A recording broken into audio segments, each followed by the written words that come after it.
الحمد لله نحمده ونستعينه ونستغفره ونؤمن به ونتوكل عليه ونعوذ بالله من شرور أنفسنا ومن سيئات أعمالنا من يهده الله فلا مضل له ومن يضلله فلا هادي له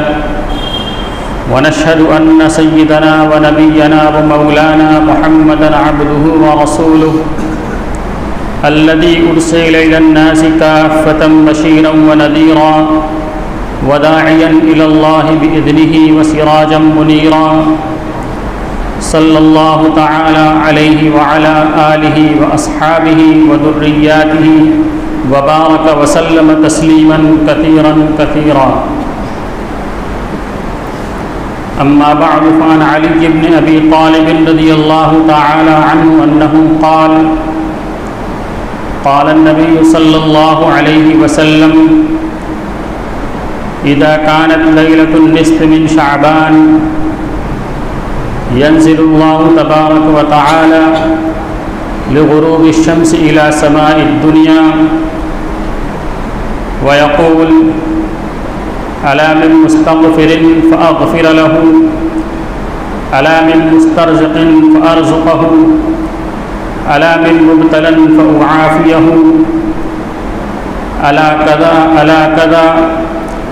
حتى يطلع الفجر أو كما قال عليه الصلاة والسلام.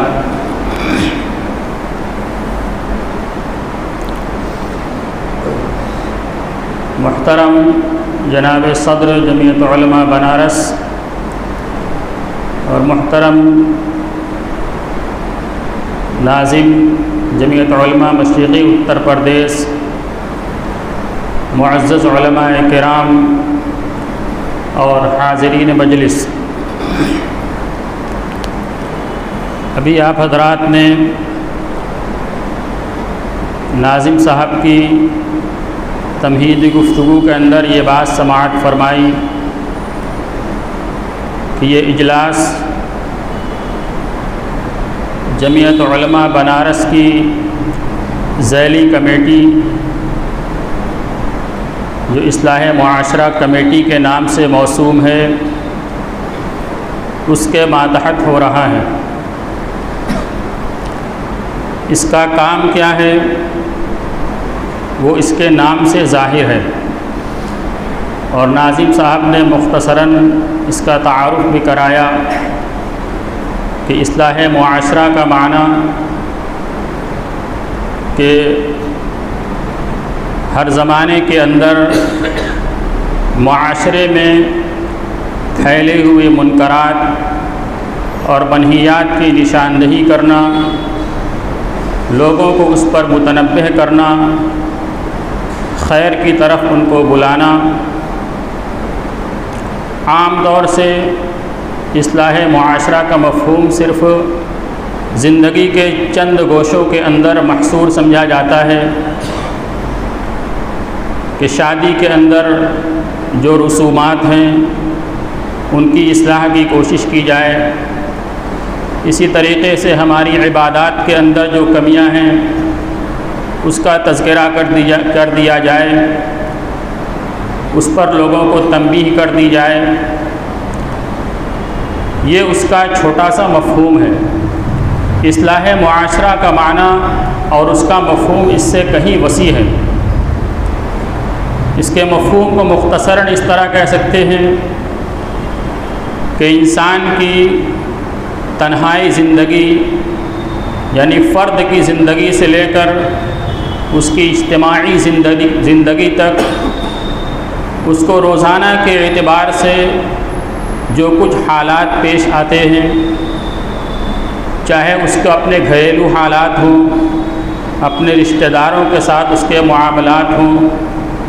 کاروباری لین دین ہو، معاشرت ہو، اخلاقیات ہو، یا اسی طریقے سے دیگر اور رسومات ہوں، یہ سب اصلاح معاشرہ کے اس عنوان کے اندر داخل ہیں. اور یہ اجلاس منعقد کیا گیا اصلاح معاشرہ کے بیرر تلے، یہ یوں ہی اپنی طرف سے نہیں ہے، بلکہ اکابرین کی سرپرستی اور ان کے منشا کے مطابق یہ کمیٹی قائم کی گئی۔ چنانچہ اس لاک ڈاؤن کے زمانے میں دارالعلوم دیوبند نے اپنے اجلاس کے اندر باقاعدہ وہاں پر اصلاح معاشرہ کمیٹی تشکیل دی، جو مختلف علاقوں کے اندر جا کر اصلاح کا کام کرتی ہے۔ اور پھر اس کے بعد جمعیت علماء ہند نے اس بیڑے کو اٹھایا، اور آج پورے ہندوستان کے تقریباً ہر ضلع کے اندر اصلاح معاشرہ کے عنوان سے مسلسل پروگرام ہو رہے ہیں اور لوگوں کو ان کی اصلاح کی طرف متوجہ کیا جا رہا ہے۔ شروع میں نے کہا کہ معاشرے کے اندر اس وقت جو ضرورت اصلاح کی چیز ہے اس پر نشاندہی کی جائے۔ آج 13ویں شعبان ہے اور کل جو آئندہ دن ہے وہ 14 شعبان ہوگی، اور دن گزارنے کے بعد جو رات آئے گی وہ 15ویں شعبان کی رات ہوگی، جس کو ہم اور آپ شب برات کے نام سے جانتے ہیں۔ شب برات اس کا معنی اس کے نام سے ظاہر ہے کہ شب کے معنی رات اور برات کے معنی نجات اور چھٹکارا پانا، جس کا معنی یہ ہوا کہ نجات پانے والی رات، چھٹکارا پانے والی رات۔ کس چیز سے آدمی نجات پائے گا؟ وہ اس کے لیے جناب رسول اللہ صلی اللہ علیہ وسلم نے احادیث کے اندر بیان فرمایا ہے کہ انسان کو کیا عمل کی ضرورت ہے اور کیسے وہ نجات پائے گا۔ اس سلسلے میں سب سے پہلی بات جو عرض کرنی ہے وہ یہ کہ شب برات کے تعلق سے ہمارے اس ملک کے اندر، بلکہ ہمارے ملک سے مراد غیر منقسم ہندوستان جو پاکستان اور بنگلہ دیش کو بھی شامل ہے، اور اس کے علاوہ دیگر ممالک میں بھی شب برات کے تعلق سے 3 طرح کا نظریہ پایا جاتا ہے۔ ایک نظریہ یہ ہے کہ شب برات اس کی کوئی اہمیت اور کوئی حقیقت نہیں ہے، بلکہ یہ رات ایک گڑھی ہوئی اور منمانی رات ہے۔ اس کے فضائل میں جو باتیں بیان کی جاتی ہیں وہ سب من گڑھت باتیں ہیں، اور اس رات کی ان کے نزدیک کوئی اہمیت نہیں ہے، بلکہ عام راتوں کے طریقے سے ایک رات ہے۔ ایک فرقہ کا تو یہ نظریہ ہے، ایک جماعت کا، اور دوسری جماعت جو اس کے بالمقابل ہے اس کا نظریہ یہ ہے کہ اس رات کی فضیلت ثابت ہے، لیکن اس فضیلت کے اندر انہوں نے مزید اضافہ کر دیا کہ جو چیزیں ثابت تھیں اس سے زیادہ وہ اس کے اندر عمل کرتے ہیں اور باتوں کو بڑھا چڑھا کر پیش کرتے ہیں، اور امت کو دیگر خرافات کے اندر مبتلا کرتے ہیں اور اس کو قابل ثواب عمل گردانتے ہیں۔ یہ دونوں افراط و تفریط کا راستہ ہے جو راہ اعتدال سے ہٹے ہوئے ہیں، اور ایک درمیانی راستہ ہے جس کو راہ اعتدال کہتے ہیں، جو علماء دیوبند کا مسلک ہے، جو اعتدال کا راستہ ہے۔ دین کے اندر ہر چیز کے اندر اعتدال کا حکم دیا گیا، نہ افراط نہ تفریط، بلکہ درمیانی راستہ اختیار کیا جائے۔ چنانچہ علماء دیوبند اور اس کا راہ اعتدال یہ ہے کہ اس رات کی فضیلت ثابت ہے، لیکن اس کے اندر کیے جانے والے بہت سے اعمال جو آج کے زمانے میں رائج ہیں وہ سنت سے ہٹے ہوئے ہیں اور بدعت کے دائرے کے اندر وہ شامل ہیں۔ سب سے پہلی بات کہ ایک فرقے نے اس کا انکار کیا کہ اس رات کی کوئی اہمیت نہیں ہے، تو اس سلسلے میں یہ بات عرض کرنی ہے کہ شب برات کی اہمیت کئی احادیث سے ثابت ہے۔ چنانچہ مفتی تقی صاحب عثمانی رحمۃ اللہ علیہ نے اپنی کتاب کے اندر یہ بیان فرمایا ہے کہ اس رات کی فضیلت کے اندر 10 صحابہ کرام سے حدیثیں مروی ہیں، اور اسی طرح کی بات کہ 10 صحابہ کرام سے اس رات کے فضائل کے بارے میں احادیث مروی ہیں، فتاوی دارالعلوم دیوبند کے اندر بھی لکھی ہوئی ہیں کہ اس رات کی فضیلت کے سلسلے میں 10 صحابہ سے حدیثیں مروی ہیں، بلکہ کہیں پر اس سے زیادہ 16 اور 17 تک کی تعداد بھی آئی ہے کہ 16-17 صحابہ کرام سے اس رات کی فضیلت کے سلسلے میں احادیث مروی ہیں۔ اگر ان تمام احادیث کا الگ الگ جائزہ لیا جائے کہ فلاں صحابی کی حدیث کیسی، فلاں صحابی کی حدیث کیسی، فلاں صحابی کی حدیث کیسی، ہر ایک حدیث کا الگ الگ جائزہ لیا جائے اصول حدیث کی روشنی کے اندر کہ یہ حدیث سند کے اعتبار سے کتنی مضبوط ہے، متن کے اعتبار سے کتنی مضبوط ہے، قابل استدلال ہے یا قابل استدلال نہیں ہے، تو فرداً اگر ایک ایک حدیث کا جائزہ لیا جائے گا تو تمام حدیثیں سند کے اعتبار سے ضعیف قرار پائیں گی۔ ضعیف کس کو کہتے ہیں؟ یعنی کمزور ہونا، جس کو ہم اور آپ سمجھتے ہیں کہ کمزور۔ حدیث اپنی جگہ پر حدیث ہے، ضعیف ہونا اور اس کا صحیح ہونا یہ سند کے اعتبار سے ہوتا ہے کہ اس سند کا اگر کوئی راوی یعنی اپنی فقاہت کے اعتبار سے، اپنی دیانت کے اعتبار سے اور اپنے حفظ کے اعتبار سے اگر کچھ کم درجے کا ہے، اس کا حافظہ کمزور ہے یا اس کے تقویٰ کے اندر کمی ہے، اس کی فقاہت کے اندر کمی، اس کی دیانت کے اندر کمی، یعنی روات کی جو صفات ہوتی ہیں اس کے اندر اگر کمی ہے تو اس کمی کے اعتبار سے حدیث کا مرتبہ متعین ہوتا ہے کہ یہ حدیث کس درجے کی ہے۔ تو اگر ان تمام احادیث کا الگ الگ جائزہ لیا جائے تو ہر حدیث کے اندر ہمیں کہیں نہ کہیں کلام ملے گا کہ اس کا یہ راوی کمزور ہے، اس کا یہ راوی کمزور ہے، اس راوی کے اندر یہ کمی ہے، اس راوی کے اندر یہ کمی ہے۔ لیکن اگر تمام احادیث کو ملا دیا جائے، سب کا مجموعہ دیکھا جائے، تو پھر سب کا مجموعہ بننے کے بعد اس کے اندر اتنی قوت ہو جاتی ہے کہ اس حدیث کے اوپر عمل کیا جائے، اس سے استدلال کیا جائے۔ اس لیے کہ حافظ ابن حجر رحمۃ اللہ علیہ نے اپنی کتاب شرح نخبہ کے اندر یہ ضابطہ لکھا ہے کہ ان للمجموعۃ قوۃ تنجبر به ضبط راوی الحسن ما قصر به ضبط راوی الحسن یعنی الصحیح، کہ مجموعے کے اندر اتنی طاقت ہوتی ہے کہ جس کی وجہ سے ضعیف راوی اپنے ضعف کے درجے سے ترقی کر کے اوپر کے درجے یعنی حسن کے درجے تک ترقی کر جائے، حسن کے درجے میں پہنچ جائے۔ جس کا خلاصہ یہ کہ تمام احادیث کو اگر ملا دیا جائے، سب مجموعہ بننے کے بعد اب وہ حدیث ضعیف نہیں رہتی، بلکہ وہ حدیث اپنے مجموعے کے اعتبار سے ضعیف کے درجے سے ترقی کر کے اس درجے سے اوپر اٹھ کر حسن لغیرہ کے درجے تک پہنچ جائے گی، اور پھر اس کے اوپر عمل کرنا اور اس سے استدلال کرنا درست ہو جائے گا۔ اور دوسری بات اس سلسلے میں یہ عرض کرنی ہے کہ فضائل کے اندر یہ محدثین نے ضابطہ لکھا ہے کہ اگر فضائل کے اندر ضعیف حدیث مروی ہو تو فضائل میں ضعیف حدیث پر بھی عمل کرنا جائز ہے۔ کسی مسئلے کی فضیلت کے اندر اگر ضعیف حدیث مروی ہو تو اس ضعیف حدیث کے اوپر بھی عمل کرنا جائز ہے۔ تو یہ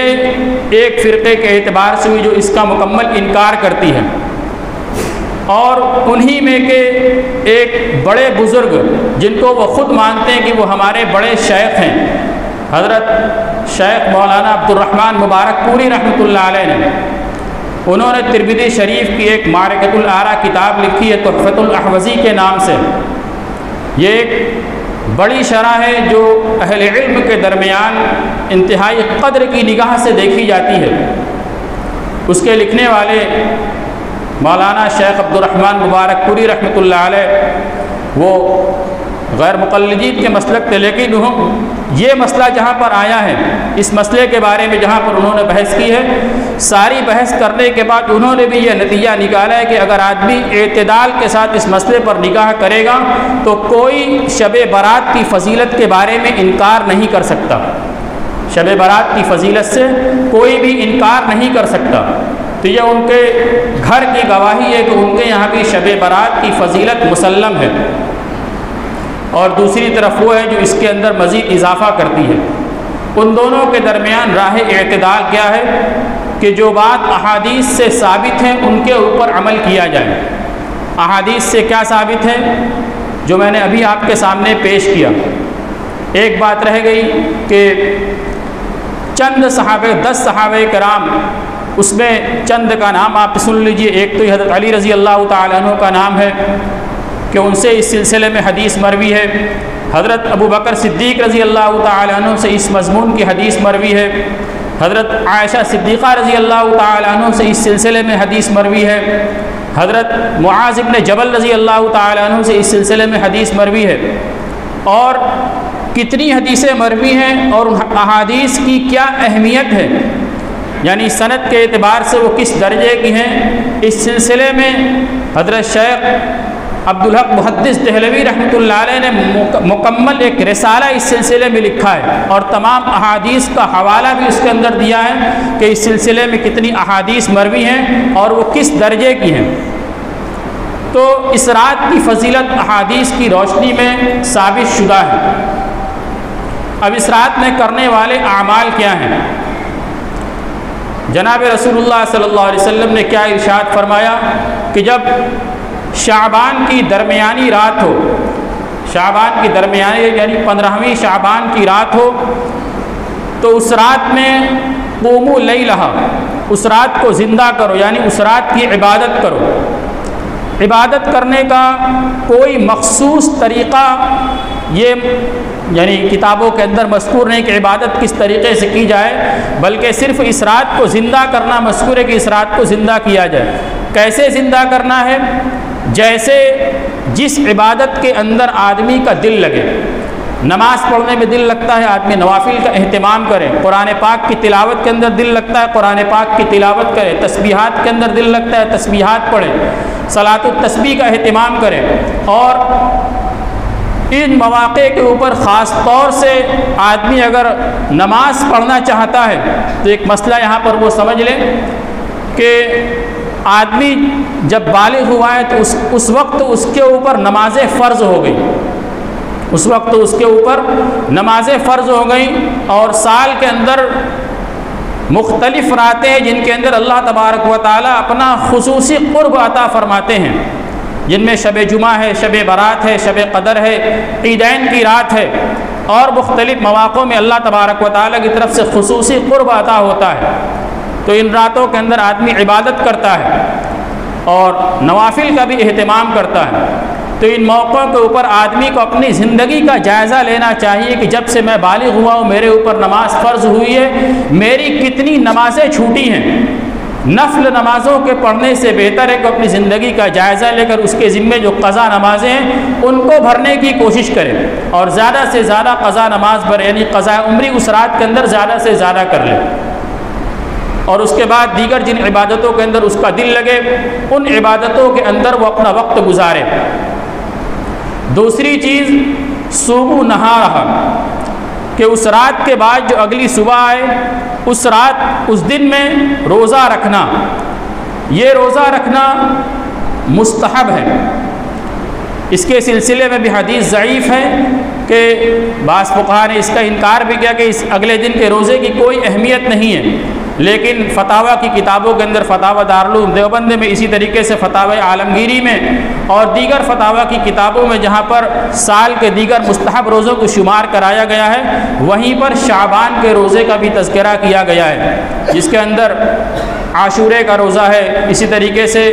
اور دیگر روزے، رجب کے اندر روزہ اور شعبان کے دیگر روزہ، اس کے اندر 15ویں شعبان کے روزے کو بھی مستحب شمار کیا گیا کہ اس دن کا روزہ رکھا جائے۔ یہ دوسرا کام۔ اور تیسرا کام کیا ہے کہ 15ویں شعبان کی رات میں قبرستان جانا۔ جب شب برات کا موقع آتا ہے تو ہمارے ذہن کے اندر یہ بات آتی ہے کہ قبرستان جانے والی رات آ گئی، یعنی بس ایک عمل کہ ہم قبرستان جائیں اور اپنے مرحومین کے لیے ایصال ثواب کر دیں، ان کے قبور کی زیارت کر لیں، بس شب برات کا کام ختم۔ قبرستان جانا اس کا اس رات کی نسبت سے کتنی اہمیت ہے۔ قبرستان جانا اور ایصال ثواب کرنا یہ دونوں الگ الگ مسئلے ہیں۔ قبرستان جانا الگ مسئلہ ہے، ایصال ثواب کرنا یہ الگ مسئلہ ہے۔ ایصال ثواب انسان اپنے گھر بیٹھ کر بھی کر سکتا ہے، زندوں کے لیے بھی کر سکتا ہے، مردوں کے لیے بھی کر سکتا ہے، سب کے لیے کر سکتا ہے۔ اور اس کا آسان طریقہ کیا ہے کہ انسان کو جتنی توفیق ہو قرآن پاک کی تلاوت کی، سورہ یاسین شریف ہے، اس کے علاوہ اور بھی اس کو جو قرآن کا حصہ یاد ہے، الہاکم التکاثر ہے، اذا زلزلت ہے، اور سورہ اخلاص ہے 3 مرتبہ، اور دیگر صورتیں جن کے بارے میں کتابوں کے اندر لکھا ہے کہ یہ صورتیں ایصال ثواب کے لیے پڑھنی چاہیے، ان صورتوں کو پڑھ کر انسان اپنے گھر بیٹھے بھی ایصال ثواب کر سکتا ہے، اور قبرستان جا کر بھی کر سکتا ہے۔ قبرستان جانے کا مقصد کیا ہے؟ وہ اپنی آخرت کو یاد کرنا۔ جناب رسول اللہ صلی اللہ علیہ وسلم نے ارشاد فرمایا، کنت نہیتکم عن زیارت القبور فزوروها فانها تذکر الآخرہ، کہ میں تم کو قبرستان جانے سے منع کیا کرتا تھا، لیکن قبرستان جایا کرو اس لیے کہ وہ تمہیں آخرت کی یاد دلاتی ہے۔ جب انسان قبرستان جائے گا، قبروں کو دیکھے گا، تو اس کو اپنا مرنا یاد آئے گا، اپنا گلنا، اپنا سڑنا، اور قبر کے تنہائی کے اندر اپنا جانا، اور اس کے بعد کی منزل کا اس کے ذہن کے اندر تصور آئے گا کہ یہ جو ویرانہ ہے، جہاں پر ایسے لوگ مدفون ہیں جو کسی زمانے میں زمین کے اوپر چلا کرتے تھے، جن کے پیچھے حشم و قدم چلتے تھے، وہ مال والے تھے، وہ دولت والے تھے، وہ منصب والے تھے، وہ عہدے والے تھے، لیکن آج سب زیر زمین ہیں۔ کل ہمیں بھی یہاں پر آنا ہے، اور ہمیں بھی اس تنہائی کے گھر کے اندر رہنا ہے، اپنا وہاں پر جانا یاد آئے گا۔ یہ قبرستان جانے کا مقصد ہے۔ اب رہ گئی اس رات کے اندر قبرستان جانا۔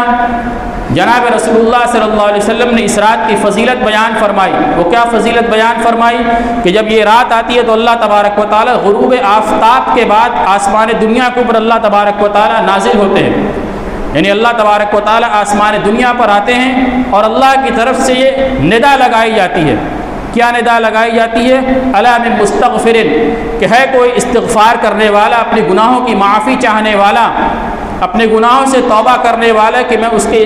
استغفار کو قبول کروں، میں اس کے گناہوں کو معاف کروں، میں اس کی توبہ کو قبول کروں۔ اور پھر اس کے بعد الا من مسترزق، ہے کوئی رزق کا طلبگار، روزی مانگنے والا، اپنی ضرورت کا سوال کرنے والا، کہ میں اس کو رزق عطا کروں، میں اس کو اس کی ضرورت کی چیز عطا کروں۔ الا من مبتلن، کیا کوئی ہے مصیبت زدہ، کہ میں اس کی مصیبت کو دور کروں۔ الا قضا الا قضا، یعنی انسان کی ایک ایک ضرورتوں کا نام لے لے کر اللہ تبارک و تعالیٰ کی طرف سے اعلان ہوتا ہے کہ کسی کی یہ ضرورت، کسی کی یہ ضرورت، کسی کی یہ ضرورت، ہر ضرورت کا نام لے کر اعلان ہوتا ہے کہ میں اس کی یہ ضرورت پورا کروں، کوئی اپنی ضرورت کو پیش کرے، اور یہ سلسلہ چلتا رہتا ہے۔ کب تک چلتا ہے؟ فرمایا حتی یطلع الفجر، یہاں تک کہ صبح صادق طلوع ہو جائے، وہاں تک اللہ تبارک و تعالیٰ کی طرف سے مسلسل یہ ندا دی جاتی ہے۔ اور خاص طور سے اس رات میں اللہ تبارک و تعالیٰ کی طرف سے مغفرت کا پروانہ عطا کیا جاتا ہے، لوگوں کو گناہوں کو معاف کیا جاتا ہے۔ اسی لیے اس کو شب برات کہتے ہیں کہ اس رات کے اندر اللہ تبارک و تعالیٰ کی طرف سے عام مغفرت ہوتی ہے۔ کتنی مغفرت ہوتی ہے؟ وہ عائشہ صدیقہ رضی اللہ تعالیٰ عنہ کی حدیث کے اندر مروی ہے۔ وہ فرماتی ہے کہ ایک رات جناب رسول اللہ صلی اللہ علیہ وسلم کی باری میرے یہاں تھی، مختلف ازواج مطہرات تھی، اور اسلام کا یہ ضابطہ ہے کہ اگر کسی کی ایک سے زیادہ بیویاں ہوں تو سب کی رات کی باری لگی ہوگی، کہ یعنی برابر رات سب کے یہاں گزاری جائے گی۔ تو جناب رسول اللہ صلی اللہ علیہ وسلم کی باری حضرت عائشہ صدیقہ رضی اللہ تعالی عنہ کے یہاں تھا۔ وہ رات میں سو رہی تھی، اور جب بیدار ہوئی تو جناب رسول اللہ صلی اللہ علیہ وسلم کو نہیں پایا، تو ان کو یہ خیال ہوا کہ شاید آپ کسی اور دوسری بیوی کے پاس تشریف لے گئے ہوں۔ وہ نکلی رسول اللہ صلی اللہ علیہ وسلم کو تلاش کرتے ہوئے، اور پھر جناب رسول اللہ صلی اللہ علیہ وسلم کو مدینہ منورہ کے قبرستان جنت البقیع کے اندر پایا۔ تو رسول اللہ صلی اللہ علیہ وسلم نے ان سے فرمایا، کیا تمہیں اس بات کا اندیشہ تھا کہ اللہ کا رسول تمہارے اوپر ظلم کرے گا؟ پھر آپ صلی اللہ علیہ وسلم نے ارشاد فرمایا کہ آج کی رات 15ویں شعبان کی رات ہے، اور اس رات میں اللہ تبارک و تعالی بنو کلب کی بکریوں کے بالوں کے برابر لوگوں کی مغفرت فرماتے ہیں۔ قبیلہ بنو کلب یہ مدینہ کا ایک قبیلہ تھا جس کا کام ہی تھا بکریوں کو پالنا، ان کا پالن پوشن یہی ان کا کاروبار تھا۔ اور اس قبیلے کی بکریوں کی یہ خصوصیت تھی کہ ان کے بدن کے اوپر بال دیگر بکریوں کی نسبت سے اور زیادہ ہوا کرتے تھے۔ تو جناب رسول اللہ صلی اللہ علیہ وسلم نے بطور مثال کے ارشاد فرمایا کہ بنو کلب کے بکریوں کے بدن کے اوپر جتنے بال ہیں اتنے لوگوں کی اللہ تبارک و تعالی مغفرت فرماتے ہیں۔ یہ ایک مثال ہے کہ بنو کلب کی بکریوں کی تعداد بے شمار، پورے قبیلے کا وہی کاروبار ہے، ہر ایک کے پاس سینکڑوں کی تعداد میں بکریاں ہیں اور پورے قبیلے کے پاس ہزاروں کی تعداد میں بکریاں، اور ان کے ایک ایک کے اوپر لا تعداد بال ہے، تو سب کا مجموعہ اس کا کوئی شمار نہیں ہوگا۔ تو اللہ تبارک و تعالیٰ بے شمار بندوں کی مغفرت اس رات اللہ تبارک و تعالیٰ فرماتے ہیں۔ تو 3 عمل اس رات کے بارے میں، یعنی 15ویں شعبان کے بارے میں، کہ اس رات کو زندہ کیا جائے اور یعنی استغفار وغیرہ کیا جائے، اللہ تبارک و تعالیٰ سے آہوزاری کی جائے اور اگلے دن کا روزہ رکھا جائے۔ اس کے علاوہ اور دیگر اعمال جو اس رات کے اندر رائج ہیں، چراغاں کرنا، حلوہ بنانا، قبرستان جا کر وہاں پر اگربتی لگانا، اس کے اوپر پھول چڑھانا، چادر چڑھانا، اور بھی دیگر طرح کے رسومات، اپنے گھر کو، مسجدوں کو روشن کرنا، یہ سب بدعات اور خرافات ہیں۔ ان کی اسلام کے اندر کوئی اصل نہیں ہے۔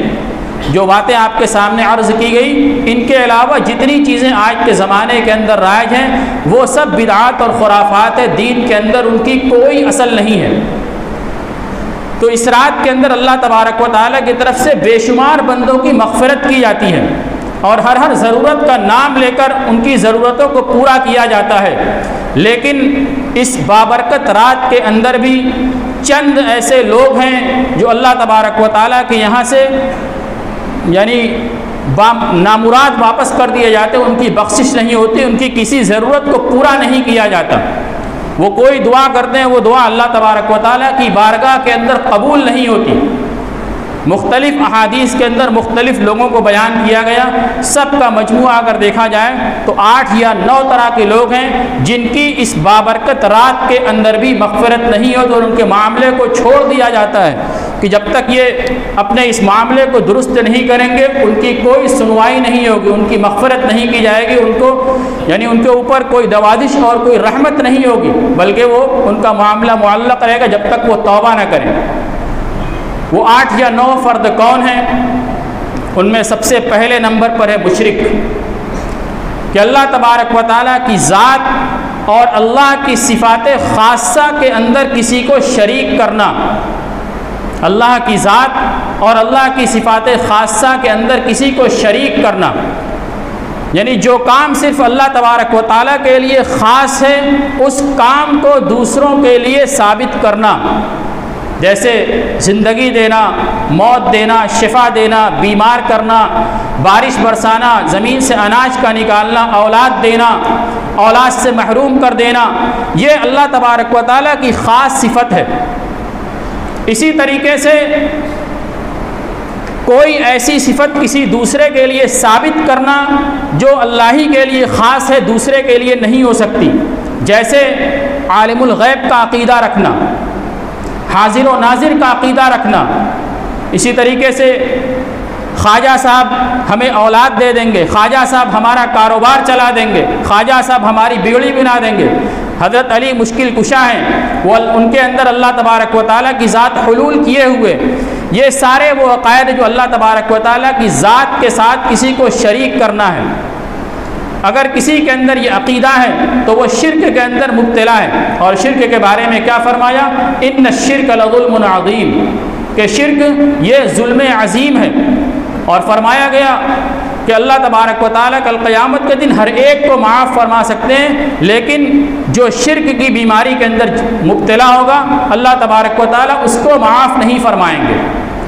تو پہلا کون ہے؟ مشرک، اس کی مغفرت نہیں ہوگی۔ دوسرا فرمایا گیا اپنے والدین کا نافرمان، اپنے والدین کا نافرمان۔ والدین یہ اللہ تبارک و تعالیٰ کی اس دنیا کے اندر بہت بڑی نعمت ہیں، اور اللہ تبارک و تعالیٰ نے انسان کو دنیا میں آنے کا سبب اس کے والدین کو بنایا ہے، اور اللہ نے والدین کے ساتھ حسن سلوک کی قرآن کے اندر جا بجا تلقین فرمائی ہے کہ اپنے والدین کے ساتھ حسن سلوک کرو، ان کے ساتھ بہترین معاملہ کرو۔ اللہ نے ارشاد فرمایا وَقَضَىٰ رَبُّكَ أَلَّا تَعْبُدُوا إِلَّا إِيَّاهُ وَبِالْوَالِدَيْنِ إِحْسَانًا،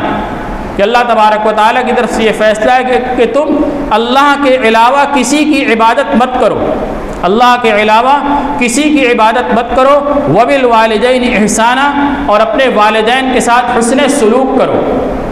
یہاں پر اللہ تبارک و تعالیٰ نے والدین کے مقام کو اپنی عبادت کے فوراً بعد ذکر فرمایا کہ تم اللہ ہی کی عبادت کرو، اور اللہ ہی کی عبادت کرنے کے بعد اپنے والدین کے ساتھ حسن سلوک کا معاملہ کرو۔ مفسرین نے اس کے اندر لکھا ہے کہ ان دو جملوں کو ملانے کے سبب یہ ہے کہ اللہ تبارک و تعالیٰ وہ خالق حقیقی ہیں کہ اس پوری کائنات کو اور کائنات کے اندر جتنی چیزیں ہیں ان سب چیز کا پیدا کرنے والا خالق حقیقی وہ اللہ تبارک و تعالیٰ کی ذات ہے، اور اللہ تبارک و تعالیٰ نے اس دنیا کے تکوینی نظام کے تحت مرد و زن کے ملاپ کو انسان کو دنیا میں پیدا ہونے کا ذریعہ بیان فرمایا کہ جب مرد و زن میاں بیوی آپس میں ملاپ کریں گے تو پھر اس کے نتیجے میں دنیا میں یعنی نسل انسانی کی بقا ہوگی۔ تو ایک انسان کے دنیا میں پیدا ہونے کا ظاہری سبب اس کے والدین ہیں، تو حقیقی سبب تو اللہ تبارک و تعالی، حقیقی خالق اللہ تبارک و تعالی ہیں، اور ظاہری خالق، ظاہری سبب یہ والدین کی ذات ہے۔ تو اللہ تبارک و تعالی نے والدین کے ساتھ حسن سلوک کا حکم دیا، اور آگے فرمایا کہ اگر ان دونوں میں سے دونوں یا کوئی ایک بڑھاپے کی عمر کو پہنچ جائیں فلا تقل لهما اف ولا تنهرهما، کہ اپنے والدین کو اف بھی مت کہو۔ اف یہ کتنا ہلکا لفظ ہے،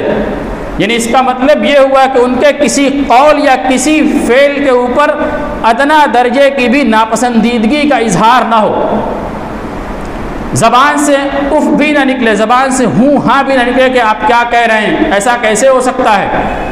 ادنا درجے کی بھی ناپسندیدگی ان کے کسی قول اور کسی فعل کے اوپر نہ ہو، بلکہ اپنے آپ کو والدین کے سامنے بالکل بچھا دیا جائے، ان کی ہر بات کو قبول کیا جائے، یعنی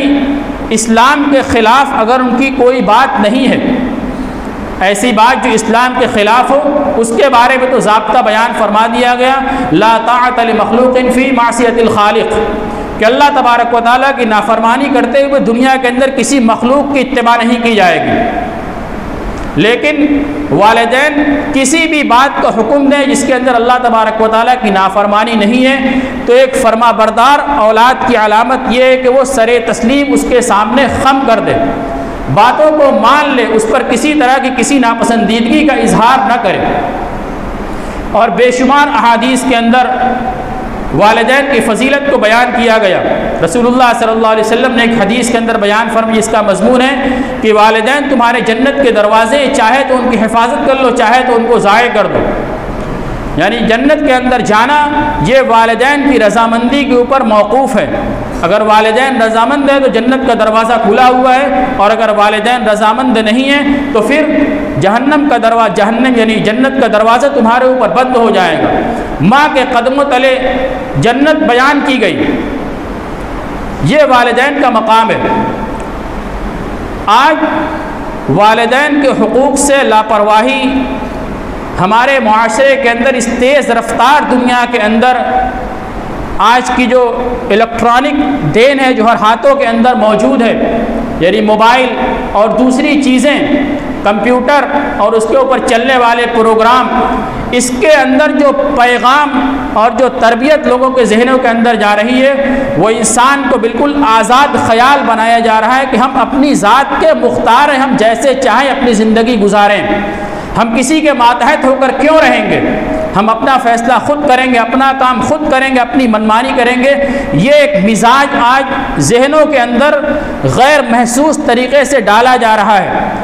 اور سرپرست اس کی طرف سے آنکھ بند کیے ہوئے ہیں، اور معاشرہ اس کے اندر پورے طریقے سے بہتا چلا جا رہا ہے۔ ایک سیلاب ہے جو اس کے اندر ہر ایک بہہ رہا ہے۔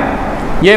چلنے والے سیریل اور پروگرام اور فلمیں اور طرح طرح کے ڈرامے جو چل رہے ہیں، ان کے اندر ہم غور کریں تو کیا پیغام آج امت کے نوجوانوں کو اور نوجوان طبقے کو دیا جا رہا ہے کہ وہ کھلے مہار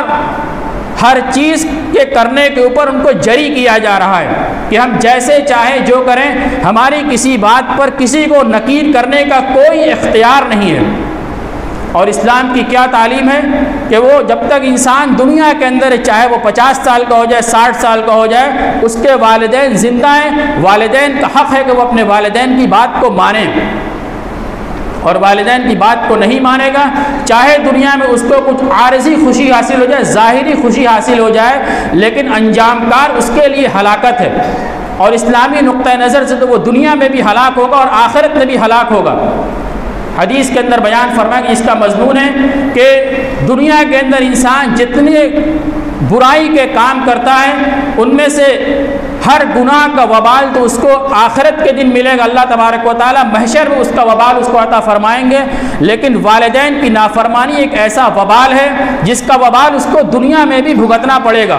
جس کا وبال اس کو دنیا میں بھی بھگتنا پڑے گا۔ ایک حدیث کے اندر بیان فرمایا گیا کہ اگر تم دنیا کے اندر عزت اور مالداری چاہتے ہو، اگر تم دنیا کے اندر عزت اور مالداری چاہتے ہو تو اپنے والدین اور رشتہ داروں کے ساتھ حسن سلوک کرو، والدین اور رشتہ داروں کے ساتھ حسن سلوک کرو، دنیا کے اندر عزت بھی ملے گی، دنیا کے اندر مالداری بھی ملے گی۔ ایک واقعہ سناؤں کہ ایک صحابی کا واقعہ ہے، حضرت علقمہ رضی اللہ تعالیٰ عنہ جناب رسول اللہ صلی اللہ علیہ وسلم قبرستان گئے، ان کی مٹی دینے کے لیے ان کی مٹی سے فارغ ہوئے، ان کے دفن سے فارغ ہوئے، تو اس کے پہلے ایک واقعہ پیش آیا تھا۔ واقعہ کیا پیش آیا کہ جب ان کے موت کا وقت قریب ہوا، نزع کا وقت قریب ہوا،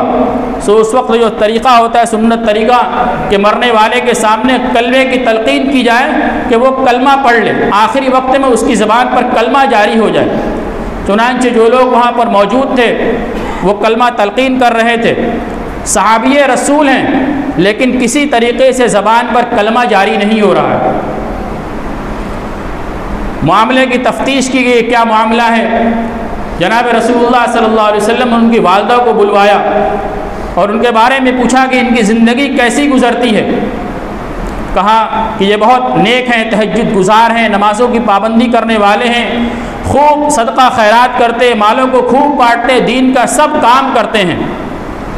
تو رسول اللہ صلی اللہ علیہ وسلم نے پوچھا کہ میری یہ مراد نہیں ہے، میں پوچھتا ہوں کہ تمہارے ساتھ ان کا کیا معاملہ ہے، ماں بیوی کا آپس میں کیا معاملہ ہے، کیا تم ان سے راضی ہو؟ یہ میرا پوچھنے کا مقصد ہے، یہ میرا پوچھنے کا مقصد ہے کہ تم ان سے راضی ہو۔ تو ان کی ماں نے کہا کہ میں ان سے راضی نہیں ہوں۔ پوچھا کیوں؟ فرمایا، انہوں نے کہا کہ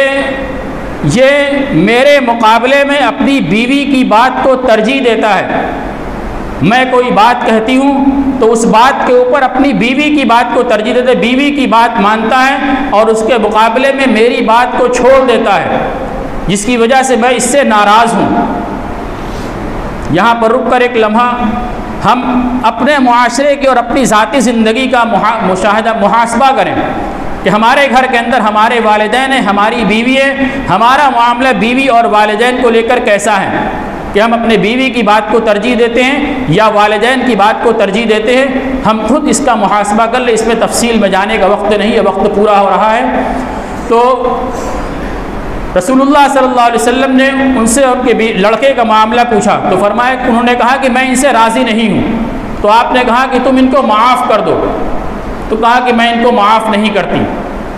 تو پھر رسول اللہ صلی اللہ علیہ وسلم نے حضرت بلال رضی اللہ تعالیٰ عنہ کو حکم دیا کہ لکڑیاں اکٹھا کرو اور آگ جلاؤ اور اس آگ کے اندر ان کو ڈال دو۔ تو ماں، بہرحال ماں ہے، ان کے اندر بے چینی پیدا ہوئی اور انہوں نے کہا کہ تم میری آنکھ کے سامنے میرے بیٹے کو آگ میں ڈال دو گے؟ تو رسول اللہ صلی اللہ علیہ وسلم ارشاد فرمایا کہ اگر تم معاف نہیں کرو گی تو یہ مسلسل آگ کے اندر جلتے رہیں گے اور ان کی کوئی عبادت، ان کی نماز، ان کا روزہ، ان کا صدقہ، ان کا خیرات، ان کی تہجد، کوئی بھی عبادت ان کے کوئی کام نہیں آئے گی جب تک تم ان کو معاف نہیں کرو گی۔ تو جناب تو ان کی ماں نے ان کو وہاں پر معاف فرمایا، اور معاف کرنے کے بعد ان کی زبان کے اوپر کلمہ جاری ہوا۔ یہ والدین کی اہمیت ہے کہ ساری عبادت ایک طرف اور والدین کی نافرمانی ایک طرف۔ تو جو شخص والدین کی نافرمانی کرے گا وہ بھی اس رات کی ثمرات اور اس رات کی برکات سے محروم ہوگا، چاہے وہ پوری رات جاگ کر عبادت ہی کرتا رہے، لیکن اس کی کوئی بھی عبادت قابل قبول نہیں ہوگی۔ تیسرا خائب و خاسر آدمی جو اس رات میں جس کی دعا قبول نہیں ہوگی وہ مدمن خمرن، شراب کا عادی، شراب پینے والا، جس کی گھٹی کے اندر شراب پڑی ہوئی ہو۔ فرمایا اس کی بھی کوئی دعا اور استغفار اس رات کے اندر قبول نہیں ہوگی۔ شراب کس کو کہتے ہیں؟ یعنی جو چیز نشہ کرنے والی ہو۔ ایک تو شراب کی حقیقت جس کو فقہا نے بیان فرمایا ہے، شراب کا اطلاق فقہ کے اعتبار سے جس چیز کے اوپر ہوتا ہے اس چیز کا پینا شریعت اسلامیہ کے اندر حرام ہے، چاہے نشہ ہو چاہے نشہ نہ ہو، بہر صورت وہ حرام ہے۔ یعنی جس کے زیادہ پینے سے نشہ ہوتا ہو اس کا قلیل مقدار بھی حرام ہے۔ اور اسی شراب کے اندر یعنی اسی مسکر کے اندر ہر وہ چیز ہے جو آج کے زمانے کے اندر رائج ہے، چاہے وہ چرس ہو، گانجا ہو، افیون ہو، کچھ بھی ہو، سب اس کے اندر شامل ہیں۔ اور اللہ تبارک و تعالیٰ نے قرآن کے اندر براہ راست شراب کو حرام فرمایا ہے، انما الخمر والمیسر والانصاب والازلام رجس من عمل الشیطان، یہ سارے شیطانی اعمال میں سے ہیں۔ بات میں مختصر کروں، آج ہمارا معاشرہ اس نشے کی لت کے اندر گرفتار ہوتا چلا جا رہا ہے، اور میں کسی دوسری دنیا کی بات نہیں کر رہا ہوں بلکہ ہمارے اپنے معاشرے کی میں بات کر رہا ہوں کہ ہمارے معاشرے کے اندر یہ برائی انتہائی تیزی کے ساتھ سرایت کر رہی ہے، اور نوجوان طبقہ اس کے اندر گرفتار ہو رہا ہے۔ 16 سال 17 سال 18 سال 20 سال کا نوجوان اس کے اندر اپنی صحت بنانے کے نام پر اور ایک فیشن کے نام پر اس کو اختیار کر رہا ہے۔ ابھی چند دن پہلے ایک صاحب نے اطلاع دی کہ اسی ہمارے اپنے محلے کا ایک نوجوان اور ایک باعزت گھرانے کا نوجوان وہ محلے ہی کی ایک دکان کے اندر بیٹھ کر نشہ کر رہا ہے۔ 17-18 سال کی عمر ہے، اپنے مدن پورہ کے معاشرے کا رہنے والا ہے، اور نشے کی لت کے اندر گرفتار ہے، اور اس کے اوپر وہ دوسروں سے لڑائی بھی کر رہا ہے۔ یہ اپنے معاشرے کا حال ہے، اور گھر والوں کو کوئی خبر نہیں ہے، اور ہم اچھے اچھے ناموں کے ساتھ اس کو اپنے اندر ڈکار رہے ہیں، یعنی طاقتور مشروبات کے نام پر، فروٹ کے نام پر ہم اس کو اپنے اندر ڈکار رہے ہیں۔ جناب رسول اللہ صلی اللہ علیہ وسلم نے علامات قیامت میں سے بیان فرمایا کہ قیامت کے قریب شراب کو دوسرے ناموں کے ذریعے اس کو استعمال کیا جائے گا۔ آج وہ چیز اپنی کھلی آنکھوں دیکھ رہے ہیں، طرح طرح کے مشروبات بازار کے اندر بک رہے ہیں، اور ہمارا نوجوان اس کو فیشن کے نام پر اور صحت بنانے کے نام پر اس کو پی رہا ہے۔ اس کی کوئی تحقیق نہیں کرتا کہ یہ جائز ہے کہ ناجائز ہے، حلال ہے کہ حرام ہے، اسلامی نظریہ اس کے بارے میں کیا ہے، کچھ بھی اس کو معلومات کی فکر نہیں ہے، بس ایک مشروب ہے اس کو پی رہا ہے۔ بہت ساری چیزیں میں کسی کا نام نہیں لیتا، بس اتنا کہنا ہے کہ ان چیزوں سے ہمیں احتیاط کرنے کی ضرورت ہے کہ ہر وہ چیز جو مشروب کے نام پر بازار میں آئے ہم اس کو اختیار کریں، یہ کوئی ضروری نہیں ہے۔ اچھی اچھی دیگر یعنی بالکل حلال چیزیں مہیا ہم ان کو استعمال کریں، ہم اپنی زندگی کا سودا نہ کریں کہ ہم اللہ تبارک و تعالیٰ کی بارگاہ میں یا ربی کرتے رہیں اور اس متبرک رات کے اندر بھی ہماری کوئی توبہ قبول نہ ہو۔ تو میرے بھائیوں دوستو بزرگوں، تیسرے نمبر پر وہ آدمی ہے جو شراب کا دل دادا ہو، شراب کا پینے والا ہو۔ چوتھے نمبر پر قطع تعلق کرنے والا، رشتہ داریوں کو توڑنے والا۔ رشتہ داری اسلام کے اندر اس کی زبردست اہمیت ہے۔ ابھی میں نے تھوڑی دیر پہلے آپ حضرات کو یہ حدیث سنائی تھی کہ رسول اللہ صلی اللہ علیہ وسلم نے ارشاد فرمایا، جو شخص دنیا کے اندر عزت اور مالداری چاہتا ہو وہ صلہ رحمی کرے۔ صلہ رحمی کا مطلب کیا ہے؟ رشتہ داری کو جوڑنا۔ جناب رسول اللہ صلی اللہ علیہ وسلم نے ایک حدیث کے اندر ارشاد فرمایا، صل من قطعک، جو شخص رشتہ داری کو توڑے تم اس سے رشتہ داری کو جوڑو۔ رشتہ داری کو جوڑنے کا حکم دیا گیا۔ آج تھوڑے تھوڑے دنیاوی مفاد کی بنیاد پر، بلکہ مفاد کو چھوڑ دیجئے، اپنے نفس کے خلاف کوئی بات پڑھنے کی بنیاد پر آج ہم رشتہ داریوں کو توڑ دیتے ہیں۔ بھائی کی بھائی سے بات چیت بند ہو جاتی ہے، چچا کے بھتیجے سے بات چیت بند ہو گئی، داماد کی سسرال سے بات چیت بند ہو گئی، دوست کی دوست سے بات چیت بند ہو گئی، دنیا کے تھوڑے سے مفاد کی خاطر، بلکہ اپنے نفس کے خلاف کوئی بات پڑھنے کی بنیاد پر ہم رشتہ داریوں کو طاق کے اوپر رکھ دیتے ہیں۔ ایک تو ہوتا ہے دین کی بنیاد پر رشتہ داریوں کو ختم کرنا، دین کی بنیاد پر قطع تعلق کرنا، یہ جائز ہے کہ کوئی اگر شریعت اسلامیہ کے کسی حکم کی خلاف ورزی کرے اور ماننے کے باوجود نہ مانے، اس کو اگر جو ہے تو اس سے تعلق کو توڑ دیا جائے تو یہ قطع تعلق یہ اسلام کے اندر مبغوض نہیں ہے۔ وہ قطع تعلق مبغوض ہے جس کی بنیاد دنیا کے اوپر ہو، جیسے آج کل جو چل رہا ہے، یعنی وسیم رضوی کا کہ اس سے اس کے گھر والوں نے قطع تعلق کر لیا۔ وسیم رضوی جس زمرے کے اندر ہے وہ آپ حضرات کو معلوم ہے، ایک مثال ہے کہ اس کے گھر والوں نے جو قطع تعلق کیا وہ دین کی بنیاد پر تھا۔ ہمارے نزدیک تو وہ چاہے اس کے گھر والے ہوں وہ سب دوسری کیٹیگری کے اندر ہیں، لیکن اگر دنیا کی بنیاد پر قطع تعلق کر رہا ہے تو وہ اس وعید کے اندر شامل ہے کہ اس متبرک رات کے اندر اس کی بھی مغفرت نہیں ہوگی۔ اگلا ہے المسبل، اپنے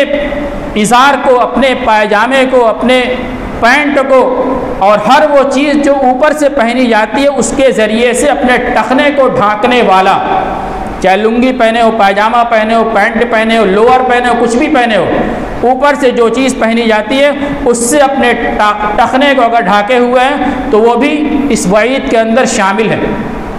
بعض لوگ کہتے ہیں کہ اگر تکبر نہ ہو تو اس طریقے سے پہننا جائز ہے۔ تکبر یہ دل کا عمل ہے، دل کے رکھوالے ہم نہیں ہیں، دل کا نگہبان اللہ ہے۔ ہم ظاہری حکم کے مکلف ہے کہ ظاہر میں حکم دیا گیا کہ ٹخنے کو کھول کر رکھا جائے۔ سنت طریقہ یہ کہ نصف پنڈلی تک ہمارے پائجامہ، ہمارے شلوار، ہمارا تہبند ہو، اس کے بعد نہیں کر سکتے، تھوڑا نیچے کر لیں اور اس کے نیچے کر لیں، آخری حد بیان فرمائے گی۔ ٹخنا ہمارا بہرحال کھلا ہوا ہو، اس سے ہمارا پائجامہ، ہمارا شلوار مس نہ کرے، اور اگر اس سے مس کرے گا تو پھر اب اس وعید کے اندر شامل ہیں۔ اور اس کے بارے میں دوسری وعید بھی بیان فرمائے گی کہ کل قیامت کے دن وہ جنت کی خوشبو بھی نہیں سونگھے گا۔ اور اس کے آگے اور بھی لوگوں کو بیان فرمایا گیا کہ جو آدمی قتل کرنے والا ہو، جو آدمی چغل خوری کرنے والا ہو، یہ سارے اس وعید کے اندر شامل ہے کہ ان سارے لوگوں کی اس متبرک رات کے اندر بھی مغفرت نہیں ہوگی۔ اب ہم اپنا جائزہ لیں کہ ہمارے اندر کیا کیا برائیاں ہیں۔ تکبر بھی اس کے اندر شامل ہے کہ اگر کسی آدمی کے دل کے اندر تکبر ہے تو وہ بھی اس وعید کے اندر شامل ہے کہ اس کی بھی متبرک رات کے اندر مغفرت نہیں ہوگی۔ ہم اپنا جائزہ لیں کہ کہیں ہمارے اندر شرک، ہمارے اندر والدین کی نافرمانی، ہمارے اندر نشہ، ہمارے اندر قطع تعلق، ہمارے اندر تکبر، ہمارا پائجامہ ٹخنے سے نیچے یا کسی اور دوسرا بڑا گناہ جو شمار کرایا گیا، ان کے اندر ہم کہیں مبتلا تو نہیں ہے، قطع تعلق کا مرض ہمارے اندر تو نہیں ہے۔ اگر ہے تو اس کو ہم دور کریں، اس کے بعد ہم اللہ تبارک و تعالیٰ سے امید لگائیں اور پھر اس رات کے اندر جو کرنے کے کام ہے وہ کریں۔ آخری بات عرض یہ کرنی ہے کہ اس رات کے اندر قبرستان جانا یہ ایک مستحب عمل ہے، کوئی ضروری عمل نہیں ہے۔ اگر اس کو ضروری سمجھا جائے گا تو یہ بدعت بن جائے گا۔ بدعت کس کو کہتے ہیں؟ التزام ما لا یلزم، کہ جو چیز شریعت اسلامیہ کے اندر ضروری نہیں ہے اس کو ضروری سمجھا جائے، یہی بدعت ہے۔ تو قبرستان جانا یہ کوئی ضروری نہیں ہے۔ جناب رسول اللہ صلی اللہ علیہ وسلم سے پوری زندگی میں صرف ایک مرتبہ قبرستان جانا ثابت ہے، جو حدیث میں نے بھی آپ حضرات کے سامنے حضرت عائشہ کی پیش کی کہ اس ایک مرتبہ رسول اللہ صلی اللہ علیہ وسلم قبرستان تشریف لے گئے۔ کل جمعہ میں بھی میں نے عرض کیا تھا کہ حضرت مفتی شفیع صاحب عثمانی رحمۃ اللہ علیہ نے اپنی کتاب کے اندر لکھا ہے کہ دین کا جو حکم جس درجے میں ثابت ہے اس کو اسی درجے میں کیا جائے، جو حکم جس درجے میں ثابت ہے اسی درجے میں کیا جائے، اس سے نیچے اٹھانا، نیچے گرانا اور اوپر اٹھانا یہ دین نہیں ہے۔ دین منمانی پر عمل کرنے کا نام نہیں ہے کہ یہ کام ہمیں اچھا لگتا ہے، قبرستان جانا اچھا لگتا ہے تو ہم قبرستان جائیں گے، اچھا لگنا یہ دین نہیں ہے، بلکہ اتباع کا نام دین ہے کہ جیسا حکم دیا گیا اور جتنا حکم دیا گیا اتنے پر عمل کریں گے تو اس کا نام دین ہے، اس سے گھٹائیں گے یا اس کے بڑھائیں گے تو وہ دین نہیں ہے، بلکہ اپنے نفس کی خواہش کے اوپر عمل کرنا ہوگا، اور نفس کی خواہش کے اوپر کوئی عمل کرے گا تو اس کا نتیجہ کیا ہوگا کہ ثواب کو درکنار گناہ اس کے اوپر لازم ہو جائے گا۔ اس لیے قبرستان جانا کوئی ضروری نہیں، اگر ہم گھر بیٹھے ہوئے بھی ایصال ثواب کر لے تو ہو جائے گا۔ ہم گزشتہ سال لاک ڈاؤن کی وجہ سے بھی قبرستان نہیں گئے تھے، اور اس سال بھی کل چونکہ ہولی بھی ہے اور شب برات دونوں ایک ساتھ ہیں، اس لیے اگر ہم کل کے دن قبرستان نہ جائیں تو کوئی آفت نہیں ہو جائے گی۔ ہم قبرستان نہ جا کر اپنے ملک اور اپنے شہر کے امن کے لیے اپنے گھر پہ رہ کر بھی ہم یہ عمل کر سکتے ہیں، اور اگر کوئی جانا ہی چاہتا ہے، جانا منع بھی نہیں ہے، اس درجے میں رکھ کر جانا چاہے تو مغرب کے فوراً بعد چلا جائے، یا جب ان کی آنکھ جل جائے 9 ساڑھے 9 بجے کے بعد دیر رات میں جائے۔ تو جو حکم جس درجے میں ثابت ہے اس درجے پر عمل کرنے والا کام کیا ہے کہ راتوں کو زندہ کیا جائے اور دن کا روزہ رکھا جائے اور اپنے مرحومین کے لیے ایصال ثواب کیا جائے۔ اس کے علاوہ کوئی اور کام اس رات کے اندر نہیں، بس خصوصی کام یہ کرنا ہے کہ اپنے آپ کو گناہوں سے بچانا ہے۔ اللہ تبارک و تعالی ہم سب کو کہنے سنت صد عمل کی توفیق عطا فرمائے۔